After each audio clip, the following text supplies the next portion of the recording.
हरे कृष्णा।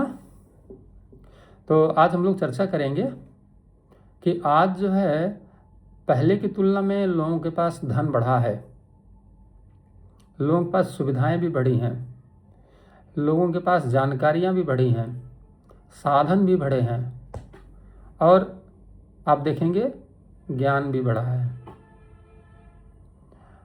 तो ज्ञान बढ़ा है, धन बढ़ा है, सुविधा बढ़ी है, साधन बढ़ा है, इंफ्रास्ट्रक्चर बढ़ा है, टेक्नोलॉजी बढ़ी है। पहले की तुलना में आप बात करेंगे तो आज सब कुछ बढ़ता गया है, परंतु इंसान की चेतना घटती जा रही है। तो ये सब चीज़ जो बढ़ा है तो चेतना क्यों घट रही है भाई? ये तो सोचने वाली बात है ना, विचार करने वाली बात है। तो यही तो हम लोगों को जानना है कि इंसान क्यों गिरता जा रहा है। लोग कह रहे हैं कि अरे भाई इंसान बनो, जानवर मत बनो। आज लोग कहते हैं कि इंसान जानवर बनता जा रहा है।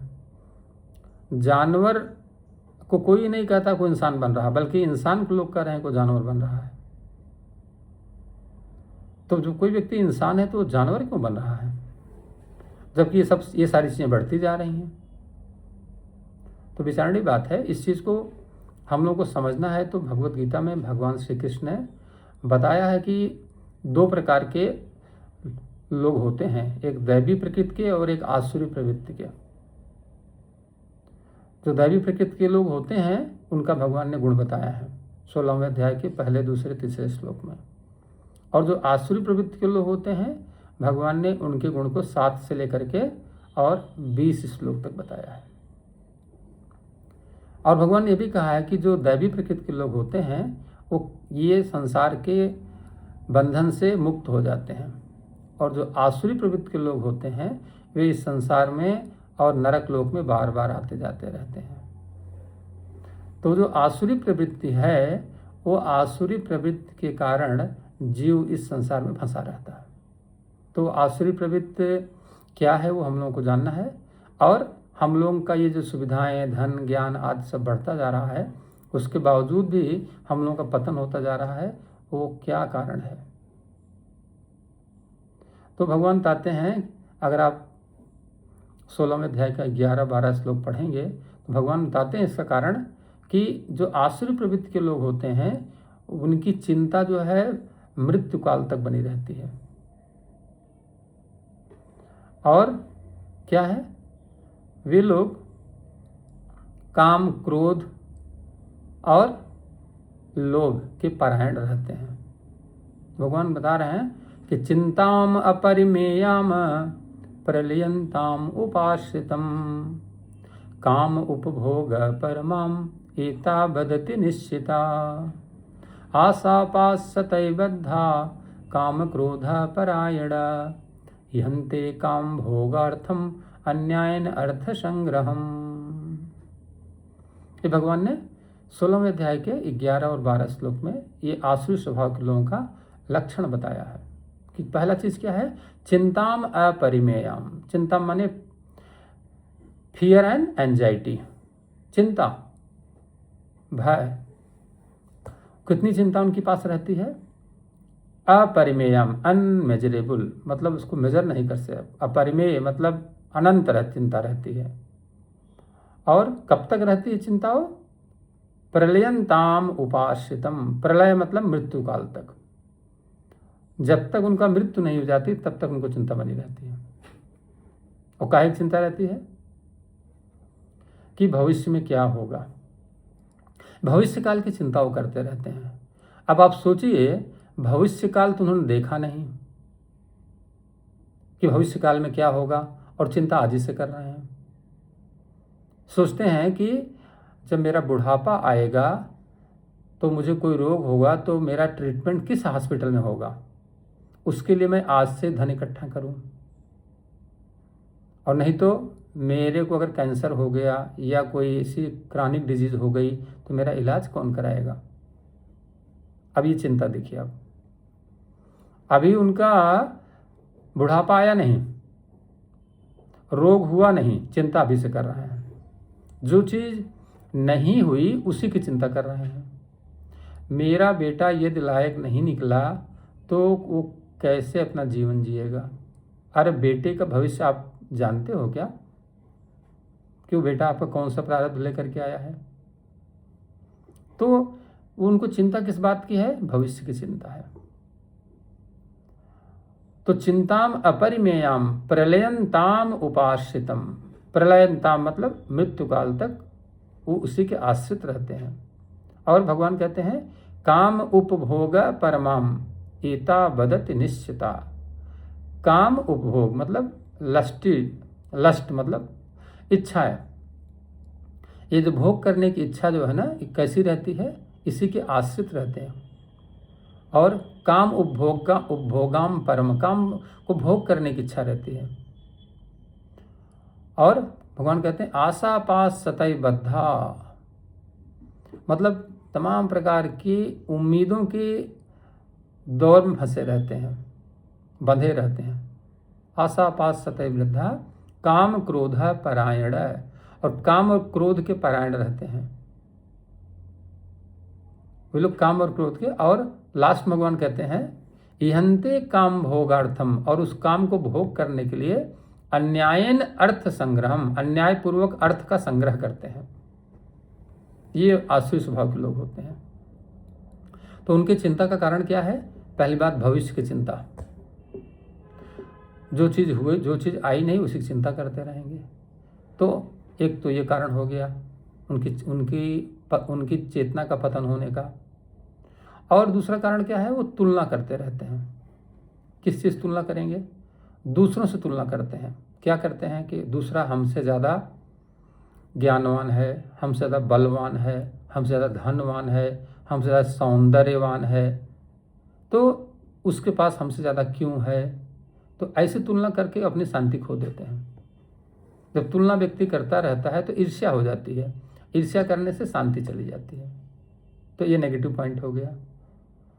और तीसरा उनके अंदर अहंकार आ जाता है। कैसा अहंकार? झूठा अहंकार कि मुझसे बड़ा कौन है। बाहरी दिखावा करने लगते हैं कि मेरे पास तो गाड़ी है, बंगला है, इतना पैसा है, मेरे को इतना लोग जानते हैं, समाज में मेरा ये स्थान है। इस अहंकार में वो क्या करेंगे? लोगों को दिखाने के चक्कर में लगे रहते हैं, और ये फॉल्स ईगो के चक्कर में अपने मन में सब झूठी चीज़ें भर देते हैं। सब झूठी चीज़ें जब भर जाएंगी तो सत्य उसके अंदर जाएगा नहीं। जैसे आपके पास अगर मान लीजिए कोई बाल्टी हो, उसमें ऑलरेडी आपने गंदा पानी भर रखा हो, तो फिर आपका साफ पानी अगर आपको डालना हो तो साफ पानी तो बाहर फैल जाएगा, क्योंकि ऑलरेडी गंदा पानी भरा हुआ है। तो उनके मन में सब क्या है? सब झूठी चीज़ें भरी पड़ी हुई हैं। झूठा लोगों से तुलना करके कि मैं इनसे बड़ा हूँ, मैं इनसे ज़्यादा धनवान हूँ, इनसे ज़्यादा ज्ञानवान हूँ, इनसे ज़्यादा बलवान हूँ, इनसे ज़्यादा सौंदर्यवान हूँ, आदि सब भर दिया। तो वो सब कचरा भर दिया। और तीसरा वो क्या करते हैं? अपने मन की इच्छाओं के गुलाम हो जाते हैं, इच्छाओं के दास बनते हैं। जबकि इच्छा उनका दास बनना चाहिए, अभी वो इच्छाओं के दास बन गए हैं। इच्छा होना बुरी बात नहीं है कि आपके पास गाड़ी होना चाहिए, बंगला होना चाहिए, धन होना चाहिए, ये सब हो, इसमें कोई बुराई नहीं है। ये रहेगा तो आपके लिए सुविधा ही रहेगी, अच्छा रहेगा। ये सब आप कमाइए, बनाइए इसमें, लेकिन आप उसके दास मत बनिए कि अगर मान लीजिए किसी की एक गाड़ी आ गई तो अब मेरे को दूसरी गाड़ी आनी चाहिए, इस गाड़ी इसमें संतुष्टि नहीं मिल रही है। प्रभुपाद जी कहते थे, एक बार उनके साथ एक भक्त जा रहे थे, तो प्रभुपाद जी किसी चेन्नई में या मुंबई में कहीं पर जा रहे थे, तो प्रभुपाद जी के पास जो गाड़ी थी वो बहुत ही मतलब पुरानी गाड़ी थी, और बगल से बड़ी बड़ी गाड़ियाँ निकल रही थी। तो उस भक्त ने प्रभुपाद जी से कहा, प्रभुपाद जी ये जो आपकी गाड़ी है और जो सामने वाली गाड़ी जा रही, वो गाड़ी काश होती तो ज़्यादा अच्छा रहता। तो प्रभुपाद जी ने कहा, क्या तुमको बड़ी गाड़ी चाहिए क्या? बोले नहीं, मैं अपने लिए नहीं बोल रहा हूँ, आपके लिए बोल रहा हूँ। तो प्रभुपाद जी ने कहा कि ये बताओ उस गाड़ी में कितने पहिए हैं? तो उसने कहा कि 4 पहिए। हमारी गाड़ी में? हमारे में 4 पहिए हैं। वो गाड़ी चल रही है? बोले हाँ। और ये गाड़ी भी चल रही? बोले हाँ। उस गाड़ी को जहाँ तक जाना है वहाँ तक जाएगी, और हमारी गाड़ी जहाँ तक जाना वहाँ तक जाएगी। तब जब जहाँ तक जाना है गाड़ी को वहाँ चली जाएगी, 4 पहिए उसमें भी है, 4 पहिया इसमें भी हैं, चल वो भी रही है, चले भी रही है, तो उसमें अंतर क्या है? अगर वो लक्ष्य तक न पहुँचा पाती तो एक बार समझ बात आती, जब लक्ष्य तक पहुँचा रही तो क्या फ़र्क पड़ता है? आप किसी भी गाड़ी से जाओ, बड़ी गाड़ी से जाओ चाहे छोटी गाड़ी से जाओ, पहुंचने से मतलब है। तो कहने का मतलब क्या है, वो आजकल लोग इच्छाओं के गुलाम हो गए हैं। इच्छा होना ठीक है, लेकिन इच्छाओं का गुलाम होना ठीक नहीं है। यही कारण है कि चेतना गिरती जा रही है। और संवेदनहीनता आ गई, चौथा रीजन।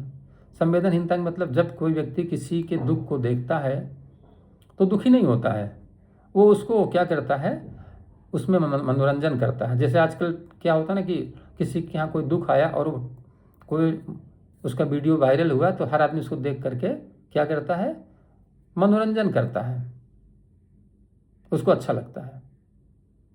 और या जब कोई व्यक्ति असफल होता है तब उसके ऊपर हंसता है। तो ये संवेदनहीनता है ना। उसके अंदर जो दुख है उस लेवल पर हम जा करके अगर सोच नहीं रहे हैं तो इसका मतलब क्या हुआ, संवेदनहीन होते जा रहे हैं हम। तो ये संवेदनहीनता भी एक कारण है चेतना का पतन होने का। और आप देखेंगे व्यक्ति क्या करता है, जब कोई उसकी तारीफ करता है तो वो प्रसन्न हो जाता है, और जब कोई उसकी निंदा करता है तो दुखी हो जाता है। तो मतलब उसका रिमोट किसके हाथ में है, दूसरे के हाथ में है। अपनी प्रशंसा सुना तो प्रसन्न, अपनी बुराई सुना तो अप्रसन्न, नाराज, दुखी हो गया। तो कहने का मतलब वो किसी के शब्दों से उसकी चेतना गवर्न हो रही है, जबकि उसे जानना चाहिए कि किसी व्यक्ति की जो वैल्यू होती है वो किसी के शब्द से बदलती नहीं है। कोई प्रशंसा करेगा तो क्या उसकी वैल्यू बदल जाएगी, और कोई अगर मान लीजिए प्रशंसा नहीं करेगा तो क्या उसकी वैल्यू घट जाएगी। अरे 500 रुपये की नोट चाहे आप डस्टबिन में डालिए, और चाहे आप पर्स में डालिए, और चाहे आप किसी के सिर गले में टांग दीजिए, 500 रुपये की नोट 500 रुपये की रहेगी, चाहे वो जहाँ रखी जाए। तो उसका स्थान से कोई परिवर्तन नहीं पड़ता है, वैल्यू वैल्यू रहे। वैसे कोई व्यक्ति कोई तारीफ करे, कोई निंदा करे, उससे कोई फर्क नहीं पड़ेगा, उसकी वैल्यू वही रहेगी। लेकिन यहाँ लोग वैल्यू घट रही है, बढ़ रही है, क्योंकि चेतना में परिवर्तन आ रहा है। वो लोग चाहते क्या हैं कि लोग मेरी लोगों की स्वीकृति चाहते हैं, लोग मेरी स्वीकृति दें कि मैं सक्सेसफुल इंसान हूँ। मतलब हर व्यक्ति अगर स्वीकृति नहीं दिया तो वो अपने आप को फेलियर मान लेते हैं, जबकि उनको ये मालूम नहीं है कि उनकी जो स्वीकृति है उनके मन के ऊपर निर्भर करती है। अगर कोई व्यक्ति मान लीजिए आपको सर्टिफिकेट इशू कर दिया कि आप बड़े सफल इंसान हैं और 100 लोग मिल करके आपकी तारीफ कर दिए, तो क्या आप सफल इंसान हो जाएंगे? और मान लीजिए कि 100 लोग मिल करके आपकी बुराई कर दिए तो क्या आप असफल इंसान हो जाएंगे? ऐसी बात तो है नहीं। आपके अंदर जो क्वालिटी वही क्वालिटी रहेगी। तो आजकल हम लोग स्वीकृति दूसरों के ऊपर दे दिए हैं, तो इस प्रकार से भी हमारी चेतना का पतन होने लगता है। तो आजकल ये जो बात है कि मतलब हमारी चेतना का पतन हो रहा है, ये सारे कारण तो वही हैं।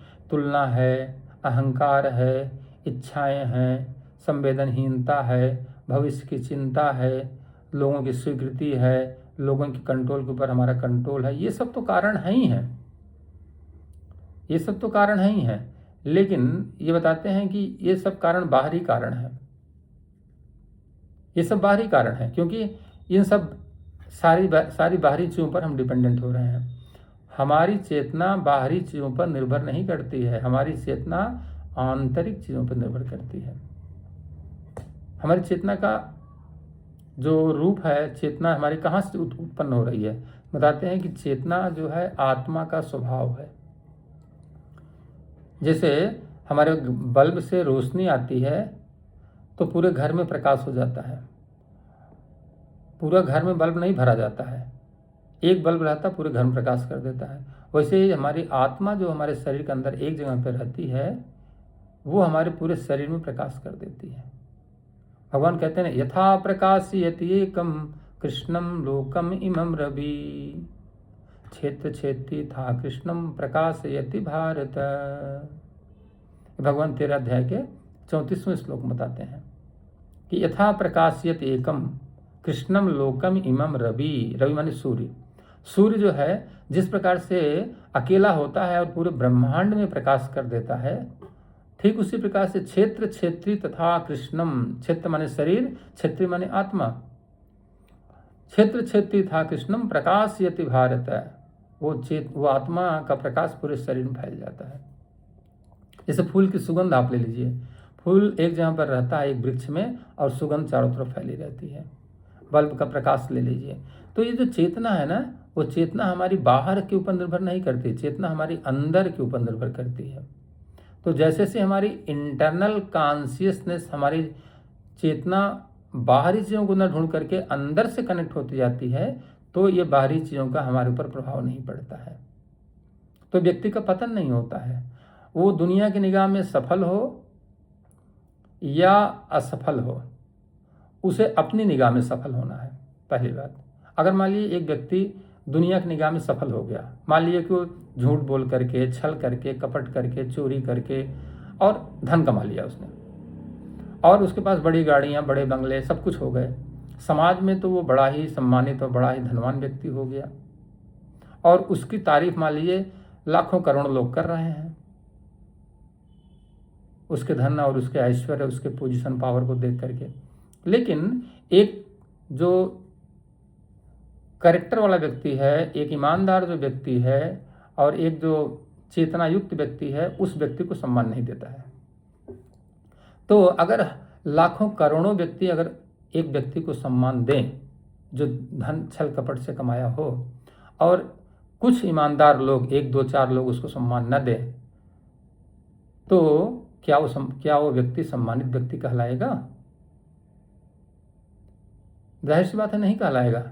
क्योंकि उसका मेजरमेंट किससे किया जा रहा है? उसका मेजरमेंट उससे किया जा रहा है जो मेजरमेंट करने योग्य है। तो अगर हजार लाख करोड़ छल कपटी लोग अगर किसी की तारीफ करें, किसी सफल व्यक्ति की, उससे अच्छा है कि वो असफल व्यक्ति की तारीफ कुछ दो चार चरित्रवान लोग करें, वो ज़्यादा अच्छा है। अगर दो चार चरित्रवान लोग किसी अच्छे व्यक्ति की तारीफ करें जो वास्तव में अच्छा है, और उसके लाखों करोड़ों लोग निंदा करें, तो उससे अच्छा माना है। इसीलिए देखिए आज कलयुग में क्या है, जितने छलिया और कपटी लोग हैं ना, उनका सम्मान ज़्यादा है। जो असत्य बोलते हैं, जो झूठ बोलते हैं, और जो सत्य बोलते हैं, उनको लोग बेवकूफ़ समझते हैं, क्योंकि उनकी मेजॉरिटी ज़्यादा है। तो उस व्यक्ति को यह समझना है कि मुझे किसकी निगाह में सफल होना है? मुझे कृष्ण की निगाह में सफल होना है। कृष्ण हमसे क्या चाहते हैं? भगवान ने यहाँ बता दिया ना कि आसुरी स्वभाव के लक्षण है, चिंताम परिमेयाम प्रलयंताम उपाश्रितम। अगर कोई व्यक्ति ऐसा करता है तो कृष्ण की निगाह में असुर है। और भगवान बताते हैं दैवी स्वभाव क्या है?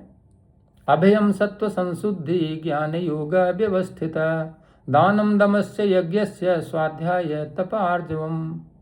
भगवान बताते हैं अभयम सत्व संशुद्धि, जो व्यक्ति फियरलेस रहता है, आज जिसके अंदर अभय है, मतलब डर नहीं है। सत्व संशुद्धि, सत्व अपने सत्व को जागृत करता है, शुद्ध करता है। ज्ञान योग व्यवस्थित, और वो आध्यात्मिक ज्ञान में स्थित रहता है। और दानम दमस्य यज्ञस्य स्वाध्याय तप आर्जवम, दान देता है, इंद्रिय संयम करता है, यज्ञ करता है, स्वाध्याय करता है। वो व्यक्ति के अंदर दैवी गुण है, ऐसे व्यक्ति को भगवान लाइक करते हैं। तो अगर कोई व्यक्ति इस गुण को अपने अंदर विकसित किया और समाज की निगाह में असफल हो गया, उसका कोई प्रमोशन नहीं हुआ, कोई प्रकार से उसकी उन्नति नहीं हुई, धन भी नहीं हुआ, तो वो व्यक्ति दुनिया की निगाह में भले ही असफल है, पर कृष्ण की निगाह में सफल माना जाएगा। उसकी चेतना का पतन नहीं हुआ है, उसकी चेतना जागृत है। तो आज जो लोग इस प्रकार से समझते हैं कि मैं बाहरी चीज़ों से दिखावा करके और मैं सुखी हो जाऊंगा, वो उनका भ्रम है। चेतना का जागरण अंदर से होना चाहिए, बाहर से नहीं। जितना चेतना जागृत अंदर से रहेगी, उतना व्यक्ति सुखी रहेगा, उतना प्रसन्न रहेगा, उतना संतुष्ट रहेगा। तो ये सारे कारण जो हैं, भय का, तुलना का और चिंता का, अहंकार का, संवेदनहीनता का, मन की इच्छाओं का, ये जितने भी कारण हैं, ये सब कारण का समाधान क्या है कि हमें अपने अंदर झांकना है। हमें अपनी आत्मा से जो चेतना निकल रही है उसको परिशुद्ध करना है।